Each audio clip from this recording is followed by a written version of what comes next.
മക്കളെയും കൊണ്ട് ഇന്ന് സ്നേഹതീരം ബീച്ചിലേക്ക് പോകാൻ റെഡി ആയിട്ട് നിൽക്കുകയാണ് കേട്ടോ. അപ്പം ഞങ്ങൾ അവിടെ നിന്ന് പോരുന്ന വഴിക്ക് വാടാനപ്പള്ളി ബീച്ച് എത്തിയപ്പോൾ കുറേ ആൾക്കൂട്ടവും കണ്ട്. അങ്ങനെ ഞങ്ങൾ അവിടെ നിർത്തി ജസ്റ്റ് ഒന്ന് നോക്കിയതാണ്. അപ്പോൾ ഇതുപോലെ ചാള കരക്കടിഞ്ഞിട്ട് കുറേ ആളുകൾ വന്ന് പെറക്കിയെടുക്കുന്നുണ്ടായിരുന്നു. ഇത് ചെറിയൊരു ചാകരയാണ്, വലുതല്ലെങ്കിലും ചെറിയൊരു ചാകരയാണ്. ഇഷ്ടംപോലെ ആളുകൾ ഇതുപോലെ ബോക്സിലും കവറിലും ഒക്കെ ആക്കി കൊണ്ടുപോയി. ഞങ്ങളതൊക്കെ ഒന്ന് നോക്കി കണ്ട് വീഡിയോസൊക്കെ എടുത്തിട്ട് ജസ്റ്റ് അവിടെ നിന്ന് പോന്നു കേട്ടോ.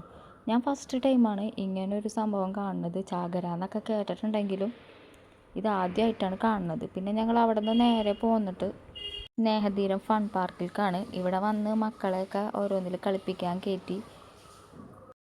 ഇക്കയും അളിയനൊക്കെ തിരിച്ചു പോയതിന് ശേഷം മക്കൾ ഇതുവരെ ഇങ്ങനെ പുറത്തേക്കൊന്നും ഇതുവരെ കൊണ്ടുപോയിട്ടില്ല, അങ്ങനെ കറക്കാനൊന്നും. അപ്പോൾ അവരെ ഒന്ന് ചില്ലാക്കേണ്ട ഉത്തരവാദിത്വം കൂടി നമുക്കുണ്ടല്ലോ, അങ്ങനെ കൊണ്ടുവന്നതാണ് കേട്ടോ. ഇടയ്ക്ക് ഇങ്ങനെ ഇതുപോലെ കൂടുമ്പോഴൊക്കെ ഞങ്ങൾ പുറത്തേക്ക് വരാറുണ്ട്, വീട്ടിൽ നിന്ന് ആങ്ങളിനായിട്ടും ഇത്താനായിട്ടും ഒക്കെ. അപ്പം ഞങ്ങൾ മക്കളെ കളിക്കാൻ കയറ്റി കഴിഞ്ഞ് പിന്നെ കുറച്ച് നേരം ഞങ്ങൾ ഉപ്പിലിട്ടതൊക്കെ മേടിച്ച് കഴിച്ചു. പേരയ്ക്ക് ഉപ്പിലിട്ടത്, നെല്ലിക്കപ്പുളി, മാങ്ങ, കപ്പലണ്ടിയൊക്കെ മേടിച്ച് കുറച്ച് നേരം അവിടെ അങ്ങനെ ഇരുന്നു. പിന്നെ മക്കൾക്ക് ഐസ്ക്രീമൊക്കെ മേടിച്ച് കൊടുത്ത് പിന്നെ ഞങ്ങൾ നേരെ വീട്ടിലേക്ക് പോന്നു കേട്ടോ.